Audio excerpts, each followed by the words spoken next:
un grand vide. C'est l'effet que ça me fait après 6 mois. 6 mois que je ne suis plus venue ici. Nous l'appellerons Kay car elle tient à garder l'anonymat. Kay travaillait dans cette clinique de Montgomery, aujourd'hui fermée, l'une des 3 seules cliniques à pratiquer des avortements en Alabama il y a 6 mois encore. C'est triste de savoir qu'il y a des femmes qui auraient bien besoin d'être ici. Voilà la salle où se faisaient les avortements. Le ménage n'a plus été fait depuis 6 mois. Il y a un peu de poussière partout. Bientôt, tout sera vide. Meubles, matériel et appareils ont été vendus. Ça, c'était l'accueil où je travaillais. Il y a encore les noms des patients, les numéros de téléphone de tout le personnel. Et les calendriers sont restés au mois de juin. En juin dernier, la Cour suprême des États-Unis révoque le droit à l'avortement au niveau fédéral, laissant à chaque État le choix de l'autoriser ou pas sur son territoire. Depuis, l'IVG est interdite en Alabama et la clinique fermée. Pour Kay, c'est une chape de plomb qui s'est abattue. Je pensais travailler ici jusqu'au jour de ma mort. Pas jusqu'à ma retraite, mais jusqu'à ma mort. C'est dingue de perdre son travail alors qu'on n'a rien fait de mal. Kay nous raconte comment pendant 5 ans, elle a accueilli les patientes qu'elle accompagnait aussi pour leurs examens médicaux. La messagerie de la clinique est toujours reliée à son portable et elle reçoit encore des appels.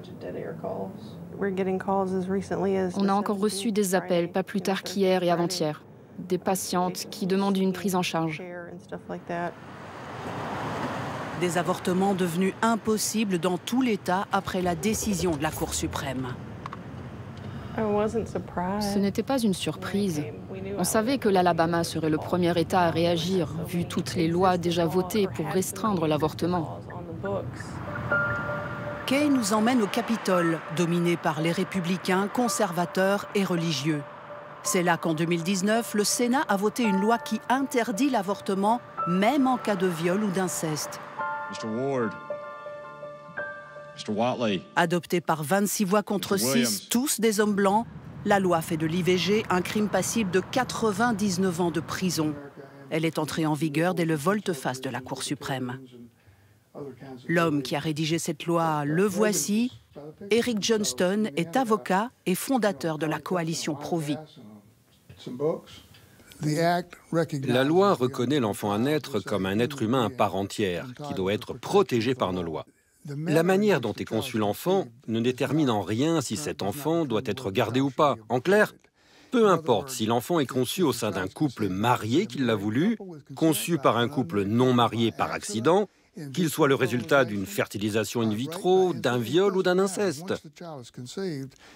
Dès que l'enfant est conçu et que l'œuf fertilisé est implanté dans l'utérus, alors c'est une personne qui est protégée par la loi.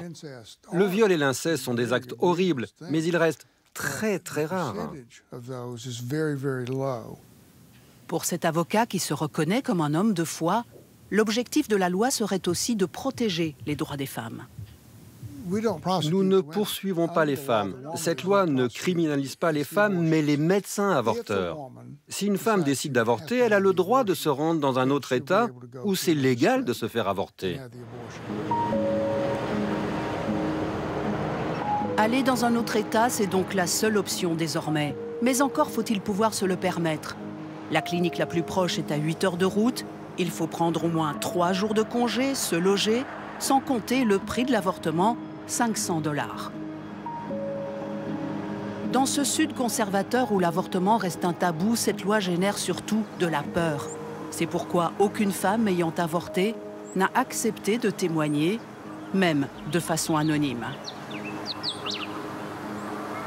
Il y a de la peur à tous les niveaux. Il y a la peur des femmes qui n'ont plus accès à l'avortement, la peur de leur partenaire et leur entourage. Et puis, il y a bien sûr la peur des médecins, qui sont les premières cibles de la loi, comme tous ceux qui les aideraient à pratiquer un avortement. En plus, la loi reste très vague. Par exemple, si je dis à une patiente « Tu peux t'adresser à cette clinique, voici leur numéro, est-ce que cela fait de moi une complice ?» C'est possible. D'ailleurs, nos avocats nous conseillent de nous taire. Moi, si je ne montre pas mon visage, c'est parce que je ne veux pas perdre mon travail. Et je pourrais le perdre, juste parce que je parle d'avortement avec vous. Ils pourraient se rendre compte que j'ai travaillé dans une clinique et que je ne partage pas leurs valeurs.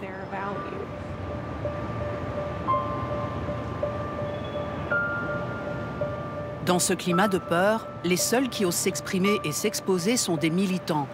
Presque toujours des militantes d'ailleurs. Elles continuent à défendre les droits des femmes et leur accès aux soins dans les limites floues de la loi.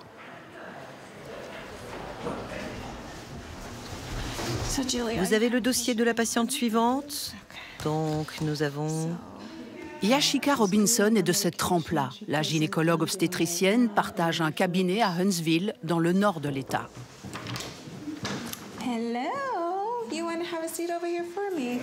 Jusqu'à fin juin et l'interdiction de l'avortement en Alabama, elle travaillait aussi dans une clinique privée de Huntsville, l'une des 3 de l'État accueillant les femmes voulant mettre fin à leur grossesse. Car pour le docteur Robinson, l'avortement fait partie des soins de santé. Mais aujourd'hui, elle ne peut qu'accompagner des femmes en détresse. L'avortement est totalement interdit. Nous ne pouvons plus pratiquer d'avortement, ni chirurgical, ni par médicament. Mais je suis médecin gynécologue et j'ai pratiqué des avortements. Je ne suis donc pas obligée de renvoyer une patiente. Une femme qui a mis fin à sa grossesse dans un autre État a toujours le droit d'être soignée. Et comme elle ne peut plus obtenir ce soin ici, le moins que nous puissions faire, c'est d'assurer le suivi post-avortement de cette patiente et l'accompagnement dont elle a besoin. Aujourd'hui, justement, une jeune femme est venue me consulter pour un suivi post-avortement. Elle s'est rendue dans un autre État pour mettre fin à sa grossesse par pilule abortive. C'est une méthode sans risque et très efficace, mais pas à 100%. Cette femme présentait encore des symptômes de grossesse, alors elle voulait s'assurer qu'elle n'était plus enceinte. Et nous avons constaté ce matin qu'elle était toujours enceinte. C'est donc une patiente qui a déjà fait le voyage vers un autre État. Et là, elle va devoir recommencer.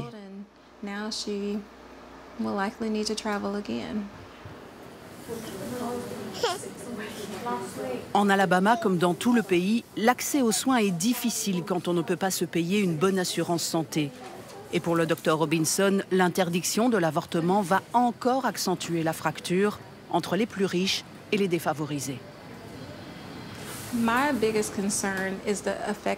Je suis particulièrement inquiète des effets de cette loi sur les femmes de couleur. Nous, les Noirs, nous sommes ceux qui, de tout temps, ont eu moins accès aux soins. Nous sommes ceux qui n'ont jamais bénéficié de soins de bonne qualité. Et je pense que nous sommes ceux qui allons souffrir davantage avec cette loi, car ce sont les membres de notre communauté qui auront le plus de difficultés à se rendre dans un autre État pour obtenir un avortement. Difficulté à faire garder les enfants pour prendre des congés et même pouvoir se permettre le luxe de perdre plusieurs jours de travail. Je pense que beaucoup de femmes vont mourir parce qu'elles seront forcées de mener à terme une grossesse qui met leur vie en danger, juste parce qu'elles n'auront pas pu surmonter ces nombreux obstacles et se rendre là où elles pourraient obtenir l'aide d'un médecin.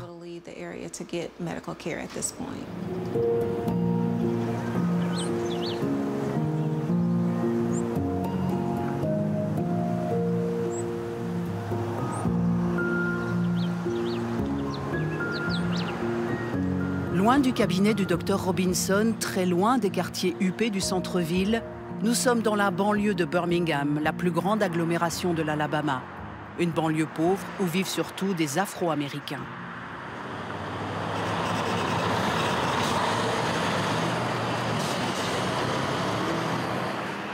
Dans cet État du Sud, théâtre d'épisodes dramatiques de la lutte pour les droits civiques des Noirs, une forme de ségrégation persiste.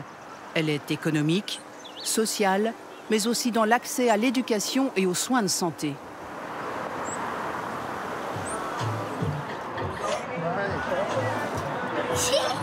C'est dans ce quartier que s'est installée l'association Yellowhammer Fund. Dans ces sacs, on a différentes protections périodiques. Des serviettes, et des tampons. Et puis dans ces sacs, il y a ce qu'on appelle le plan B. Vous savez, c'est la pilule du lendemain, la contraception d'urgence. Et il y a aussi des informations sur l'avortement et où se procurer la pilule du lendemain dans ce quartier.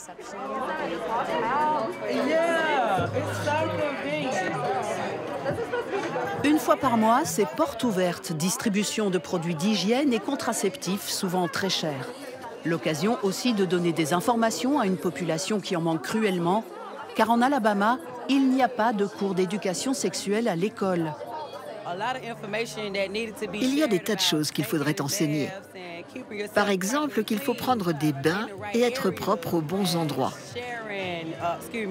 Et dire aux jeunes qui mélangent leurs fluides corporels qu'ils risquent d'attraper des maladies sexuellement transmissibles comme le sida. Qu'ils peuvent tomber malades parce qu'ils ne savent rien à propos de leur corps.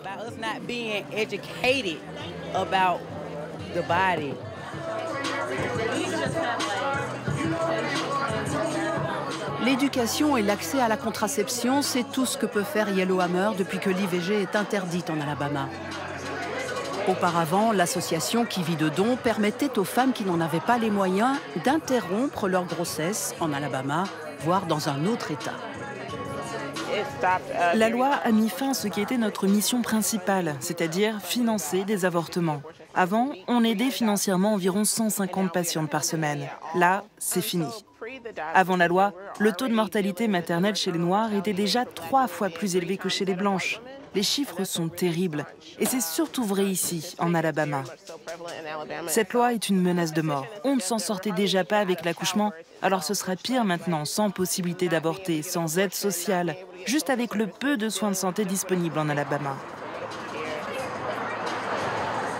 Dans ce quartier où les violences envers les femmes sont fréquentes, l'avortement est souvent un moyen de contraception. Parmi les filles avec qui j'étais à l'école, beaucoup sont tombées enceintes. Elles ont eu des bébés. L'avortement devrait être un choix. Priver les femmes de ce droit, ce n'est pas bien.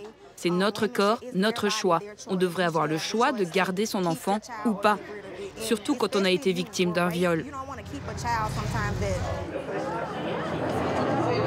Alors sans les moyens pour se rendre dans un État où l'IVG est légal, certaines s'inquiètent d'une explosion des avortements clandestins. Il y aura des morts qu'on aurait pu éviter parce que si tu vas dans un endroit qui n'est pas stérile, chez quelqu'un qui n'a pas été formé aux avortements, bien sûr que tu t'exposes à des complications.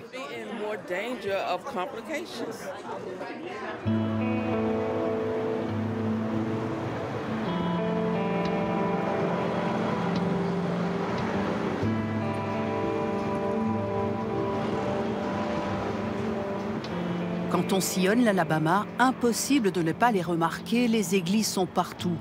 L'Alabama est un État très religieux. Les 3/4 de la population se disent chrétiens. Protestantes ou catholiques, les églises sont influentes. Elles possèdent des hôpitaux où, bien sûr, les soins sont en accord avec la foi. Et comme nous l'explique Kay, elle gère aussi ce qu'on appelle ici des fake cliniques, des fausses cliniques d'avortement. Il y avait 3 cliniques d'avortement en Alabama contre une 50aine ou peut-être plus de centres de crise pour la grossesse. L'objectif de ces fake clinics, c'est de tromper les patientes pour les dissuader de se faire avorter. Surprenant car le combat est gagné, mais là non plus, nous n'avons pas pu entrer avec notre caméra, ni dans aucune autre fake clinique. Elles sont toutes gérées par des organisations chrétiennes, des organisations catholiques. Tu entres, tu dis que tu es enceinte et que tu penses avorter. Dès que tu entres, bien sûr, ils te font un test de grossesse. Et puis, ils te forcent à regarder l'échographie et à écouter les battements du cœur s'il y en a. Ils parlent de bébé, toi, ils t'appellent maman.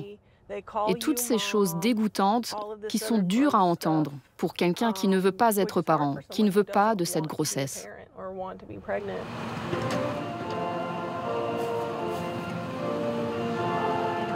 La Bible brandit pour s'opposer à l'avortement et protéger la vie du fœtus, quel qu'en soit le prix. Toutes les églises ne sont pas aussi dogmatiques. Elles sont certes une minorité, mais une dizaine de congrégations sont plus ouvertes sur la société, donc plus tolérantes. C'est le cas de cette paroisse presbytérienne.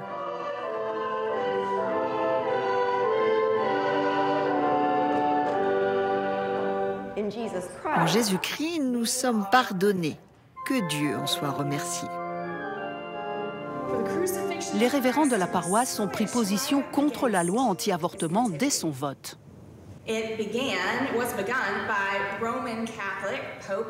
Dans le prêche ce dimanche-là, une pensée pour les détenus, les SDF, les homosexuels et pour le droit des femmes à disposer de leur corps.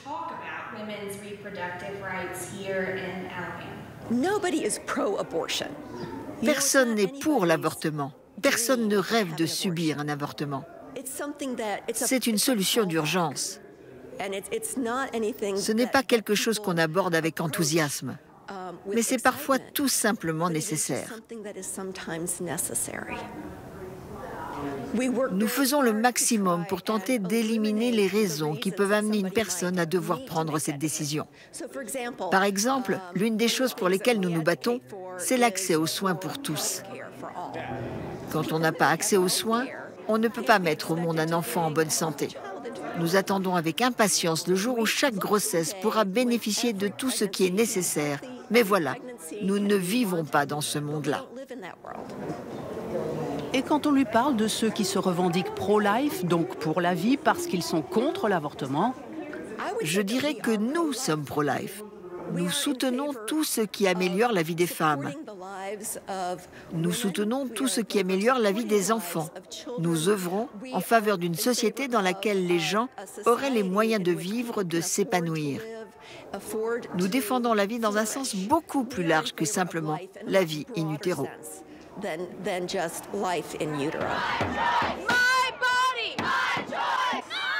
En Alabama, comme dans tous les États-Unis, l'avortement reste un sujet très clivant. Ici, on est viscéralement pour ou contre. Selon le dernier sondage Gallup, 55% des Américains défendent le droit à l'avortement.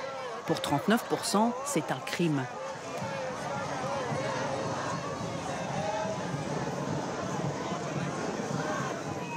Deux camps qui s'affrontent aussi devant les cliniques d'avortement.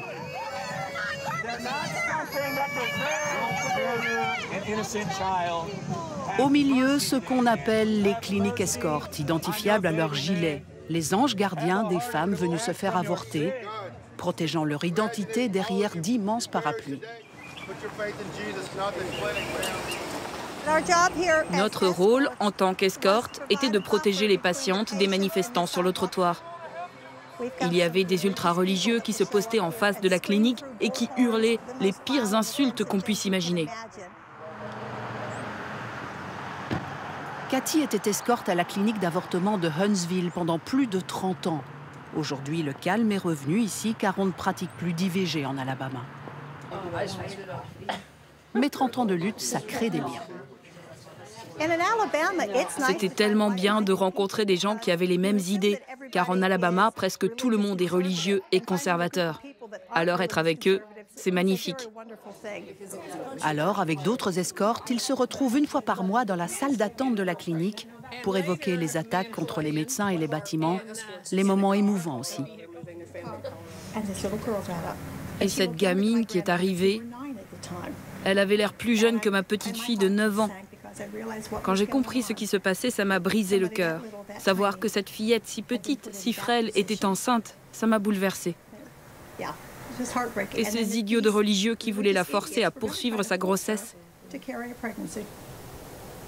Car pour eux, on ne tue pas l'enfant pour les péchés de son père, mais peu importe que cette fillette meure.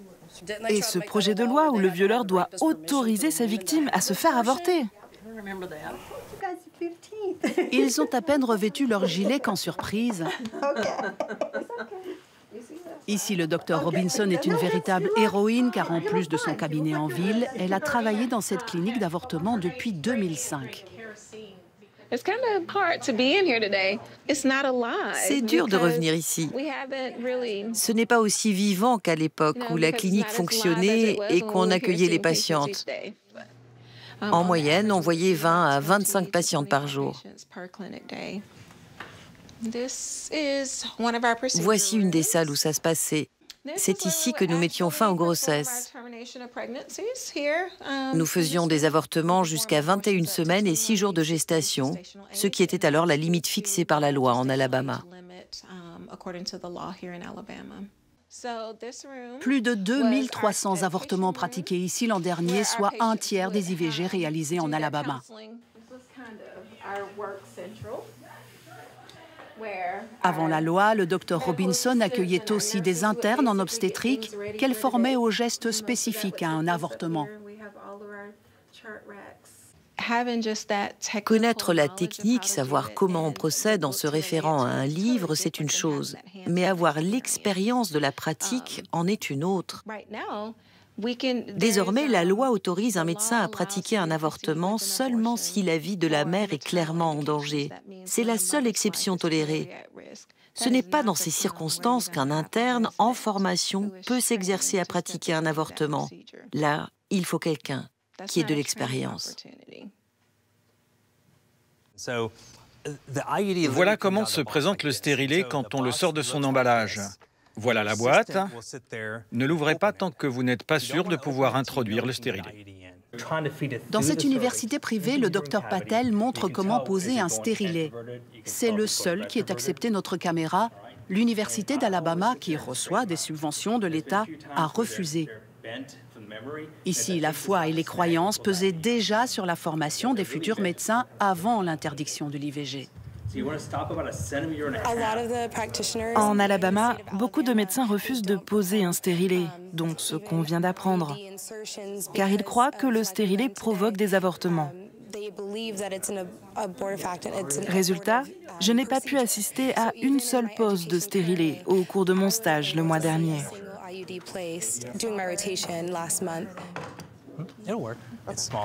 Les étudiants le savent, l'interdiction de l'avortement crée déjà des inégalités selon l'État où ils font leurs études. J'ai une amie qui est en première année d'internat dans un État du nord-est du pays. Et elle m'a dit qu'elle voit beaucoup d'avortements tous les jours, volontaires et thérapeutiques. Ce qui fait qu'elle a beaucoup d'expérience là-bas par rapport à l'Alabama. Ce qui change vraiment pour la gynécologie obstétrique, c'est que nous avons le droit d'enseigner comment pratiquer un avortement. En principe, ils ne peuvent pas nous l'interdire. Le problème, c'est que la moitié des États n'autorisent pas l'IVG. Et donc, ce qui va se passer, c'est que, par exemple, si je fais mes études en Alabama et si je veux apprendre comment on pratique un avortement, eh bien, je vais devoir me rendre 2 ou 3 semaines dans l'Illinois ou dans un autre État où l'IVG est légal pour apprendre à le faire. Le Dr Patel ne se prononcera pas sur la loi devant notre caméra. À cause des restrictions sur sa formation et sa carrière, Kiana, comme la moitié des diplômés de l'État, rêve d'un ailleurs moins étouffant. Ma famille vit en Alabama, alors je pensais être gynéco ici. Mais maintenant, je n'en suis plus sûre du tout.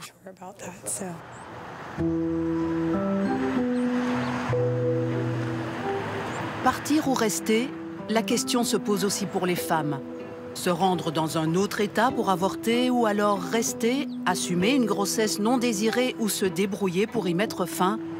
Dans le désert d'avortement qu'est devenu l'Alabama et plus largement le sud des États-Unis, c'est aujourd'hui le dilemme qui se pose aux femmes.